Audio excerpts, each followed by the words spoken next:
നിലമ്പൂർ നിയമസഭാ മണ്ഡലത്തിൽ മെച്ചപ്പെട്ട പോളിംഗ് 3 മണിക്കൂർ പിന്നിട്ടപ്പോൾ പോളിംഗ് 20% രേഖപ്പെടുത്തി. NDA സ്ഥാനാർത്ഥി advocate Mohan George Chungathara Marthoma higher secondary സ്കൂളിൽ വോട്ട് രേഖപ്പെടുത്തി. LDF സ്ഥാനാർത്ഥി M സ്വരാജ് മിത്തിരി LP സ്കൂളിലും UDF സ്ഥാനാർത്ഥി ആര്യാടൻ ഷൗക്കത്ത് വീട്ടിക്കുത്ത് LP സ്കൂളിലും വോട്ട് രേഖപ്പെടുത്തി. ചുങ്കത്തറ മാർത്തോമ ഹയർ സെക്കൻഡറി സ്കൂളിൽ നിന്നും അരുൺ ആലത്തൂർ ചേരുകയാണ്. അരുൺ, ഇപ്പോൾ 11 മണിയായിരിക്കുകയാണ്.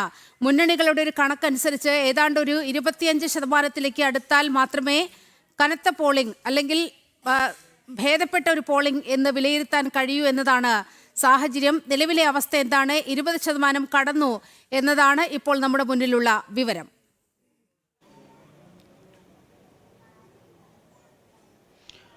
തീർച്ചയായിട്ടും നീലിമ, ഇപ്പോൾ പോളിംഗ് ശതമാനം 21% എന്നുള്ളതാണ്.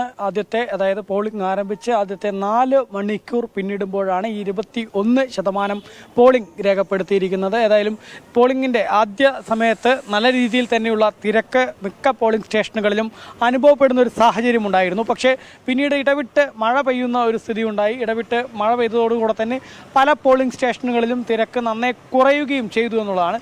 ഇപ്പോൾ ഏതായാലും വീണ്ടും പോളിംഗ് കൂടിയിരിക്കുന്നു. അത്യാവശ്യം തിരക്ക്, ഭേദപ്പെട്ട തിരക്ക് മിക്കയിടങ്ങളിലും അനുഭവപ്പെടുന്നു എന്നുള്ളതാണ്. വലിയ തിരക്കില്ല, എന്നാൽ നേരത്തെ ആ മഴ പെയ്ത സമയത്തുള്ളതുപോലെ തിരക്ക് കുറവും ഇല്ല എന്നുള്ളതാണ്. ഏതായാലും കൂടുതലായിട്ടുള്ള ആളുകൾ, പ്രത്യേകിച്ച് ഈ സ്ത്രീകളൊക്കെ വീട്ടിലെ ജോലികളും മറ്റുമൊക്കെ ഒരുക്കി വെച്ചാണ് അവർ വോട്ട് ചെയ്യാൻ മിക്കപ്പോഴും പോളിംഗ് ബൂത്തിലേക്ക് എത്താറുള്ളത്. അതുകൊണ്ട് തന്നെ സ്ത്രീകളുടെയൊക്കെ ഒരു നീണ്ട നിര ഇപ്പോൾ കണ്ടു തുടങ്ങി. രാവിലെ പുരുഷന്മാരായിരുന്നു കൂടുതലെങ്കിൽ ഇപ്പോൾ സ്ത്രീകളുടെ ഒരു സാന്നിധ്യം കൂടുതലായിട്ട് ഇപ്പോൾ കാണുന്നുണ്ട് എന്നുള്ളതാണ്. അത് ഏതായാലും നേരത്തെ പറഞ്ഞതുപോലെ തന്നെ പോളിംഗ് ശതമാനം 25%-ലേക്കൊക്കെ ഉടൻ തന്നെ എത്തും എന്നാണ് നമുക്ക് മനസ്സിലാക്കാൻ സാധിക്കുന്നത്. നിലവിൽ ഏതായാലും ഈ മുന്നണികളൊക്കെ വലിയ ആത്മവിശ്വാസത്തിൽ തന്നെയാണ്. പ്രത്യേകിച്ച് പോളിംഗ് അവർ കണക്ക് കൂട്ടുന്നത് പോളിംഗിൽ കുറവുണ്ടാവില്ല. അതായത് 70% മുകളിൽ എന്തായാലും പോളിംഗ് കടക്കുമെന്നുള്ളതാണ്. മുൻപ് നമുക്ക് ഈ പോളിംഗ് ശതമാനമൊക്കെ എടുത്ത് പരിശോധിക്കുമ്പോൾ മുൻപത്തെ പോളിംഗ് എന്നുള്ളത് 78% 2021 രേഖപ്പെടുത്തിയിട്ടുള്ളത്. അതിനുശേഷം 2024 ലോക്സഭാ തെരഞ്ഞെടുപ്പ് പരിശോധിക്കുന്ന സമയത്ത് ലോക്സഭാ തെരഞ്ഞെടുപ്പിലും 76%, വെറും 2% മാത്രം കുറവേ രേഖപ്പെടുത്തിയിട്ടുള്ളൂ എന്നുള്ളതാണ്. അതുകൊണ്ട് തന്നെ പോളിംഗ് എപ്പോഴും മികച്ച രീതിയിൽ അനുഭവപ്പെടുന്നു ഈ മണ്ഡലത്തിൽ എന്നുള്ളതുണ്ട്. അതുകൊണ്ട് ഇത്തവണയും 75% മുകളിലേക്കൊക്കെ പോളിംഗ് പോകുമോ അതല്ലെങ്കിൽ പോളിംഗ് കുറയുമോ എന്നുള്ളത് തന്നെയാണ് എല്ലാവരും ആകാംക്ഷയോടെ നോക്കുന്നത്. മുന്നണികളുമൊക്കെ കണക്ക് കൂട്ടുന്നത് പോളിംഗ് കുറയില്ല എന്നുള്ളത് തന്നെയാണ്. പ്രത്യേകിച്ച് കാലാവസ്ഥ രാവിലെ അല്പം മോശമായിരുന്നു, മഴ പെയ്യുന്ന സ്ഥിതിയൊക്കെ ഉണ്ടായിരുന്നെങ്കിൽ ഇപ്പോൾ കാലാവസ്ഥ ഒന്ന് തെളിഞ്ഞു നിൽക്കുന്ന ഒരു സ്ഥിതിയുണ്ട്. അത് ഏതായാലും മുന്നണികൾക്കൊക്കെ വലിയ ആത്മവിശ്വാസം പകരുന്നു. കാലാവസ്ഥ കൂടെ അനുകൂലമായാൽ പോളിംഗ് ശതമാനം കൂടുതൽ ഉയരും എന്നുള്ളത് തന്നെയാണ് അവരുടെയൊക്കെ കണക്കുകൂട്ടൽ എന്നുള്ളതാണ്. ഏതായാലും ഇന്ന് രാവിലെ മുതൽ തന്നെ വിവിധ മുന്നണി സ്ഥാനാർത്ഥികൾ ഇതിനോടകം തന്നെ വോട്ട് രേഖപ്പെടുത്തി കഴിഞ്ഞു. രാവിലെ ആദ്യം വോട്ട് രേഖപ്പെടുത്തിയത് M സ്വരാജാണ്. M സ്വരാജ് അദ്ദേഹത്തിൻ്റെ അച്ഛന് ഒപ്പം എത്തിയായിരുന്നു വോട്ട് രേഖപ്പെടുത്തിയത്. തൊട്ട് പിന്നാലെ ആര്യാടൻ ഷൗക്കത്ത് കുടുംബസമേതം എത്തി വോട്ട് രേഖപ്പെടുത്തുകയുണ്ടായി. ഏറ്റവും ഒടുവിൽ 10 മണിയോട് അടുത്താണ് NDA സ്ഥാനാർത്ഥിയായ അഡ്വക്കേറ്റ് മോഹൻ ജോർജ് വോട്ട് രേഖപ്പെടുത്തിയത്.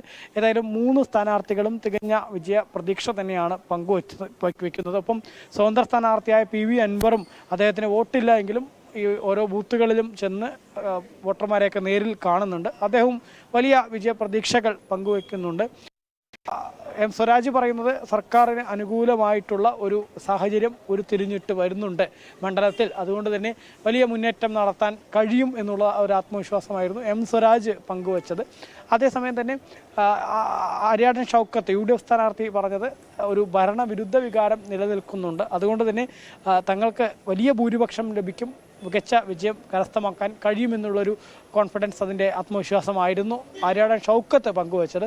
അതേസമയം ഇടത് വലത് മുന്നണികളെ മടുത്തിട്ടുള്ള ഒരു ജനത, പ്രത്യേകിച്ച് നരേന്ദ്രമോദി സർക്കാരിൻ്റെയൊക്കെ വികസനം കണ്ടുകൊണ്ട് വോട്ട് ചെയ്യുന്ന ഒരു യുവതലമുറ നിലമ്പൂരിൽ ഉരുത്തിരിഞ്ഞിട്ടുണ്ട്. അവരുടെയൊക്കെ വോട്ട് ലഭിക്കും. ഒപ്പം മലയോര ജനതയുടെ ഭാഗത്തു നിന്നൊക്കെ വലിയ അനുകൂലമായിട്ടുള്ള ഒരു റെസ്പോൺസ് ലഭിക്കുന്നുണ്ട്. അതുകൊണ്ട് തന്നെ മികച്ച രീതിയിലുള്ളൊരു മുന്നേറ്റം നടത്താൻ കഴിയുമെന്നുള്ളൊരു ആത്മവിശ്വാസമായിരുന്നു NDA സ്ഥാനാർത്ഥി അഡ്വക്കേറ്റ് മോഹൻ ജോർജ് പങ്കുവച്ചത്. അതേസമയം തന്നെ PV അൻവറും വലിയ മുന്നേറ്റം നടത്താൻ കഴിയുമെന്ന് മാത്രമല്ല 75,000-ഓളം വോട്ടൊക്കെ ലഭിക്കുമെന്നുള്ളൊരു അവകാശവാദം ഇന്നും PV അൻവർ ആവർത്തിക്കുന്ന ഒരു കാഴ്ചയും നമുക്ക് കാണാൻ സാധിച്ചു എന്നുള്ളതാണ്. എന്നാലും നമുക്കറിയാം, കഴിഞ്ഞ 3 ആഴ്ചക്കാലം വളരെ ആവേശകരമായിട്ടുള്ള തെരഞ്ഞെടുപ്പ് പോരാട്ടമായിരുന്നു നിലമ്പൂരിൽ നടന്നത്. ആ 3 ആഴ്ചക്കാലത്തെ കൊണ്ടുപിടിച്ചുള്ള പ്രചാരണം, ആ പ്രചാരണങ്ങൾക്കൊക്കെ ഒടുവിലാണ് ഇപ്പോൾ ഇന്ന് നിലമ്പൂരിലെ ജനങ്ങൾ പോളിംഗ് ബൂത്തിലേക്ക് എത്തിയിരിക്കുന്നത്. നിലമ്പൂരിലെ ജനങ്ങൾ ഈ പോരാട്ടങ്ങൾക്കൊക്കെ ഒടുവിൽ, ഈ പ്രചാരണങ്ങൾക്കൊക്കെ ഒടുവിൽ എന്താണ് ചെയ്യേണ്ടത് എന്നുള്ള കാര്യത്തിൽ അവർ കൃത്യമായൊരു തീരുമാനമെടുത്തിട്ടുണ്ട്. ആ തീരുമാനം അവരുടെ